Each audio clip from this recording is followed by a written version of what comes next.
हे students, मैं कुमार वानी आपका स्वागत करता हूं। आज के इस वीडियो में हम जानेंगे एकेडमिक बैंक ऑफ क्रेडिट जो स्टूडेंट्स के लिए है, उसमें अपना खाता कैसे रजिस्टर करें। ये खाता ओपन करने के लिए आपको डिजी लॉकर ऐप अपने मोबाइल में डाउनलोड करना पड़ेगा। उसका एक मेथड है। दूसरा मेथड है आप लैपटॉप या पीसी पर abc.gov.in ये वेबसाइट पर जाकर अपना खाता जो है एबीसी का रजिस्टर कर सकते हो। तो चलिए, जो पहला मेथड है एबीसी का रजिस्ट्रेशन करने का, जो डिजी लॉकर के थ्रू कर सकते हैं, उस मेथड को हम स्टेप बाय स्टेप जानने की कोशिश करेंगे। और दूसरे आने वाले वीडियो में मैं आपको वेबसाइट के थ्रू अपने पीसी या लैपटॉप पर एकेडमिक बैंक ऑफ क्रेडिट में खाता कैसे रजिस्टर किया जाता है उसके बारे में बताऊंगा। तो चलिए शुरू करते हैं। Academic bank of credit registration process for students. DigiLocker method जो आपके मोबाइल में एक ऐप है, उसके थ्रू हम अपना एबीसी आईडी रजिस्टर करेंगे। तो चलिए मैं आपको स्टेप बाय स्टेप ये सब बताता हूँ। रजिस्ट्रेशन प्रोसेस शुरू करने से पहले हमारे पास ये 4 चीजें होना बहुत जरूरी है। सबसे पहले आपके साथ होना चाहिए आपका आधार कार्ड। उसके बाद आपके पास होना चाहिए वो मोबाइल नंबर जो आपने अपने आधार कार्ड से लिंक किया हुआ है। उसके बाद आपको अपनी करेक्ट डेट ऑफ बर्थ आपके साथ रखनी है। आप एक तो अपने टीसी की जेरॉक्स कॉपी आपके साथ रख सकते हैं, या फिर करेक्ट डेट ऑफ बर्थ आप एक पेपर पे लिख के अपने साथ रख लीजिए। और उससे भी इम्पोर्टेंट है, आपके पास अच्छा इंटरनेट होना चाहिए। अगर आपके पास वाईफाई है तो आप वाईफाई से कनेक्ट कर लीजिए अपना मोबाइल, या फिर एक अच्छे कवरेज एरिया में बैठकर आप अपना मोबाइल अपने डेटा नेटवर्क से कनेक्ट कर लीजिए। तो चलिए, अभी ये 4 चीजें आपके पास रेडी है। अभी हम बढ़ते हैं अपने मोबाइल स्क्रीन की ओर। ये है आपका मोबाइल स्क्रीन। यहाँ पर आपको सबसे पहले अपने मोबाइल को डेटा से कनेक्ट करना है। जैसा मैंने बताया आपको, एक तो आप वाईफाई से कनेक्ट कर लीजिए अपने मोबाइल को, या फिर अपने मोबाइल का डेटा ऑन कर लीजिए। उसके बाद आपको अपने मोबाइल के हिसाब से, अगर आप एंड्रॉयड फोन यूज करते हैं तो आपको अपने प्ले स्टोर में जाना है, और अगर आप आईफोन यूज करते हैं तो अपने ऐप स्टोर में जाना है। तो हम यहाँ मान के चलते हैं कि हम ये प्रोसेस एंड्रॉयड फोन पे कर रहे हैं, जैसे कि अब मेजॉरिटी स्टूडेंट के पास एंड्रॉयड फोन होता है, तो उसके अकॉर्डिंग मैंने ये ट्यूटोरियल बनाया है। तो सबसे पहले आपको अपने होम स्क्रीन पर आकर, या जहाँ जिस भी स्क्रीन पर आपका प्ले स्टोर है वहां पे आना है और प्ले स्टोर को क्लिक करना है। तो अभी आप यहाँ देख सकते हो, यहाँ पर आपको प्ले स्टोर ओपन करने के बाद ऐसा कुछ पेज ओपन होगा, और यहाँ पे आपको पहले स्टार्ट करने के बाद सर्च करना है डिजी लॉकर। अपने सर्च बॉक्स में आप लिखिए डिजी लॉकर, और डिजी लॉकर लिखने के बाद आप सर्च पे क्लिक कीजिए। उसके बाद आपके मोबाइल पर ये पेज ओपन होगा जहां पर आपको लिखा आएगा डिजी लॉकर। तो यहाँ पे आपको इम्पोर्टेंट बात ये याद रखनी है कि ये जो ऐप है वो national e governance division government of India इन्हीं का है। ये वेरीफाई करने के बाद आपको इंस्टॉल इस बटन पे टैप करना है, और जैसे ही आप यहाँ पे टैप करोगे तो आपका जो डिजी लॉकर ऐप है वो आपके मोबाइल में इंस्टॉल होना शुरू हो जाएगा। तो जैसे आप सेकंड स्क्रीनशॉट में देख रहे हैं, यहाँ पर आपको इंस्टॉलेशन प्रोसेस वो दिखाई दे रहा है। ठीक है, तो अभी हम आगे बढ़ते हैं। जैसे ही आपका डिजी लॉकर ऐप जो है आपके मोबाइल में इंस्टॉल होता है तो आपको कुछ इस तरह का पेज दिखाई देगा, और यहाँ पर आपको ओपन इस टैब पर क्लिक करना है। तो जैसे आप उस पर क्लिक करोगे तो कुछ इस तरह का प्रोसेस आपके सामने आपके मोबाइल में आपको दिखाई देगा। तो यहाँ पे आपको थोड़ा सा वेट करना है। तो जैसे ही आप उस पर क्लिक करोगे तो आपका डिजी लॉकर जो है स्टार्ट हो जाएगा, और पहले आपको देखना है लैंग्वेज आपको सेलेक्ट करनी है। तो मैं रिकमेंड करूंगा, अगर आप कॉलेज स्टूडेंट है और आप इंग्लिश अच्छी खासी जानते हैं तो बेटर है कि आप इंग्लिश को ही सेलेक्ट करें, ताकि आगे कुछ इंस्ट्रक्शन रहेंगे तो आपको समझने में आसानी जाएगी। तो फिर सबसे पहले आप अपनी भाषा सेलेक्ट कर लीजिए इंग्लिश, और उसके बाद यहाँ पर आप जो है कंटिन्यू इन इंग्लिश पे क्लिक कर दीजिए, टैप कर दीजिए। तो उस पर क्लिक करने के बाद आपके सामने ये पेज ओपन होगा। यहाँ पे आप नेक्स्ट करके एक तो आने वाले तीनों मैसेजेस पढ़ सकते हैं, या फिर स्किप इस बटन पर क्लिक करके भी आप नेक्स्ट स्क्रीन पर जा सकते हैं।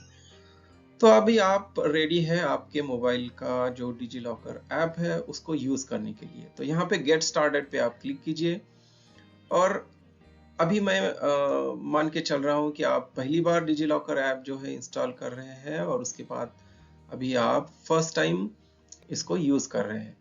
तो अगर आपने इससे पहले डिजी लॉकर पे इंस्टॉलेशन करके रजिस्ट्रेशन किया है तो आप साइन इन पे क्लिक कर सकते हैं, लेकिन जैसा कि ये ट्यूटोरियल न्यू स्टूडेंट्स के लिए है तो मैं अज्यूम कर रहा हूँ कि आप पहली बार डिजी लॉकर ऐप यूज कर रहे हैं, तो उसके हिसाब से मैंने ये ट्यूटोरियल बनाया है। तो अभी हम क्रिएट न्यू अकाउंट जो यहाँ पर लिखा है उस पर क्लिक करना है और उस पर क्लिक करने के बाद ये आपके सामने बहुत ही इंपॉर्टेंट पेज ओपन होगा। तो यहाँ पर आपको कुछ बातें ध्यान से फिलअप करनी है। तो सबसे पहले जो आपको यहाँ देखना है, यहाँ आपको आपके आधार कार्ड पर जिस स्पेलिंग से नाम है उसी स्पेलिंग से आपको यहाँ पे आपका नाम फिल करना है। उसके बाद आधार कार्ड पे जो आपकी डेट रजिस्टर्ड है उसी बर्थ डेट को आपको यहाँ सेलेक्ट करना है। Day of the birth, month of the birth और ईयर ऑफ द बर्थ। आपका जो भी जेंडर है मेल फीमेल आप यहाँ सेलेक्ट कर लीजिए। मेल है तो मेल पे क्लिक कीजिए, फीमेल है तो फीमेल पे क्लिक कीजिए। ठीक है। और मोस्ट इम्पॉर्टेंट बात आपको यहाँ जो ध्यान में रखनी है वो ये है कि आपको यहाँ पर मोबाइल नंबर वो ही ऐड करना है जो अपने आप मोबाइल का जो आपने आधार से लिंक किया हुआ है। तो ये सबसे इजीएस्ट मेथड है। यहाँ पे आपको कोई एक्स्ट्रा ऑथेंटिकेशन या ओटीपी इनपुट करने की जरूरत नहीं है। तो मैं रिकमेंड करूंगा कि आपने जो मोबाइल अपने आधार से लिंक किया हुआ है उसी को आप यूज करें। यहाँ पे अपना वही मोबाइल नंबर एंटर करें। यहाँ पे आपको मोबाइल नंबर डालने के बाद जो है 6 डिजिट पिन सेट करना है। तो याद रखिए आपको जो 6 डिजिट पिन यहाँ पे सेलेक्ट करना है या फिर आप अपने हिसाब से कोई भी 6 डिजिट पिन यहाँ पे चूज कर सकते हो। इंपॉर्टेंटली ये पिन आप कहीं पेपर पर लिख के रख दीजिए, क्योंकि अगर आपने यहाँ पे सेट कर दिया और आप बाद में भूल गए तो फिर थोड़ी सी परेशानी आपके साथ हो सकती है। तो मैं रिकमेंड करूंगा आपने जो भी पिन यहाँ सेलेक्ट किया है वो आप एक पेपर पर तुरंत ही लिख के रख लीजिए। उसके बाद आपको यहाँ पे अपना एक्टिव ईमेल एड्रेस लेना है। जो ईमेल एड्रेस आप एक्टिवली यूज करते हो, डेली यूज करते हो, उसी ईमेल एड्रेस को यहाँ पर लिखें और उसको एंटर करें। उसके बाद आपका जो आधार नंबर है उसी को आपको यहाँ एंटर करना है। तो अभी अब फिर से आप यहाँ पर एक बार चेक कर लीजिए कि आपने जो डेटा यहाँ पर दिया है वो सभी डेटा करेक्ट है। ठीक है। आपका नाम हो गया, आपका डेट ऑफ बर्थ हो गया, आपका जेंडर हो गया मेल या फीमेल, आपका रजिस्टर्ड मोबाइल नंबर जो आपने आधार के साथ लिंक किया है वही, यहाँ पे आपने 6 डिजिट पिन एंटर कर दिया है जो आपने सेलेक्ट किया है। यहाँ आपको कौन सा भी पिन आप रख सकते हो, सिर्फ एक बात का ध्यान रखिए कि 3 कंसेक्यूटिव नंबर्स इसमें ना आए, जैसे कि 4 5 6 ऐसा नहीं होना चाहिए या फिर 2 3 4 ऐसा नहीं होना चाहिए। आप मान के चलिए कि 1 4 3 2 7 5 ऐसा आप लिख सकते हैं। जो भी, ये मैंने सिर्फ एग्जांपल के लिए आपको बताया। आप कोई भी पिन आपके हिसाब से सेलेक्ट कर लीजिए और मोस्ट इंपॉर्टेंटली आप उसको लिख के रख दीजिए जैसा मैंने पहले भी बताया। तो यहाँ पर आपको ईमेल एड्रेस भी करेक्ट है क्या नहीं वो चेक करना है और उसके बाद आपको अपना करेक्ट जो है आधार नंबर यहाँ पे एंटर करना है और उसके बाद आपको सबमिट इस बटन पर क्लिक करना है। तो जैसे ही आप सबमिट बटन पर क्लिक करोगे तो आपके मोबाइल पर, उस मोबाइल नंबर पर जो आपने अपने आधार से लिंक किया हुआ है उस पर एक ओटीपी आएगा। वो ओटीपी आपको यहाँ एंटर करना है और उसके बाद सबमिट इस बटन पर क्लिक करना है। तो चलते हैं हम अगली स्क्रीन की तरफ। तो अगली स्क्रीन पर आपको जैसे ही आपने ओटीपी एंटर किया तो आपको इंस्ट्रक्शन मिलेगी कि सेट योर यूजर नेम। ये यूजर नेम आप आपका फर्स्ट नेम लास्ट नेम भी रख सकते हैं और ऐसा आपने डाल दिया और सबमिट बटन पे क्लिक कर दिया तो हो सकता है कि वो यूजर नेम किसी और ने पहले ही यूज में लिया हो। तो अगर वो अवेलेबल नहीं है तो आप उसके साथ फर्स्ट नेम और अपने फादर का या मदर का नाम का इनिशियल वो, या फिर फर्स्ट नेम लास्ट नेम और कुछ डिजिट 32 या फिर 41 या फिर जो भी आप रखना चाहे या फिर एडिशनल लेटर्स डाल के आप वहां पे एंटर कर सकते हैं। तो जैसे ही आप वैसा कुछ करोगे क्रिएटिव तो आपको यहाँ पे मैसेज आएगा कि your user name will be set to जो भी आपने सेलेक्ट किया है उस हिसाब से। तो यहाँ पे भी मैं आपको रिकमेंड करूंगा कि जो भी यूजर नेम आप सेट कर रहे हो उसको आप फिर से एक बार किसी पेपर पर लिख के रख दीजिए, क्योंकि अगर आप यूजर नेम भूल गए तो हो सकता है आपको परेशानियों का सामना करना पड़े। तो जैसे ही आपका यूजर नेम अवेलेबल है और उसको आप सेट करते हो तो क्लिक ऑन ओके, और आप ओके पे क्लिक करने के बाद यहाँ पर देख सकते हैं न्यू स्क्रीन पर लिखा आ रहा है यूजर नेम सक्सेसफुली क्रिएटेड। तो यहाँ तक आप सक्सेसफुली पहुंच। जैसे ही आपका यूजर नेम सेट होता है तो आप इस स्क्रीन पर आते हैं और यहाँ आपको देखने को मिलता है कि आपका आधार कार्ड अभी पुल करने के लिए रेडी है। तो जैसे ही आप गेट नाउ पे क्लिक करते हो तो आपका आधार कार्ड आपको इस इशूड वाली टैब में दिखाई देगा। आप अगर आप इस इशूड वाली टैब को क्लिक करोगे तो आपका आधार कार्ड वहां पे दिखाई देगा आपको। तो अभी आपको नेक्स्ट स्टेप के लिए क्या करना है, आपका एबीसी आईडी का रजिस्ट्रेशन करने के लिए आपको इस सर्च बार पर क्लिक करना है। जैसे ही आप सर्च बार पर क्लिक करोगे तो हम आपको आगे का प्रोसेस अभी बताता है। सर्च पे क्लिक करने के बाद आपको यहाँ पर ABC ID कार्ड ऐसा टाइप करना है। जैसा आप यहाँ देख रहे हो, सर्च ओपन करने के बाद ऐसा आता है, आपने यहाँ टाइप कर लिया तो अपने आप यहाँ पर आप देख सकते हो ABC ID कार्ड ऐसा कुछ लिखा आ रहा है, उस पर आपको क्लिक करना है। तो जैसे आप उस पर क्लिक करोगे तो आपका जो ABC ID कार्ड का रजिस्ट्रेशन का पेज है वो आपके सामने यहाँ पर ऐसा ओपन हो जाएगा। तो यहाँ पर आप देख सकते हैं आपने जो आधार कार्ड पे नाम लिखा था वही आधार कार्ड वाला नाम यहाँ पर अपने आप आ जाता है, ऑटोमेटिकली आ जाता है, और आपकी डेट ऑफ बर्थ भी ऑटोमेटिक आ जाती है। आपका जेंडर जो आपने रजिस्ट्रेशन करते वक्त सेलेक्ट किया था डिजी लॉकर का वो भी आ जाता है। तो यहाँ पर आपको सिर्फ दो टैब पर क्लिक करके अपना जो अप्रोप्रिएट इंफॉर्मेशन है वो फिल करना है। तो सबसे पहले आपको देखना है इंस्टीट्यूशन टाइप क्या है और दूसरा जो है इंस्टीट्यूशन का नाम क्या है।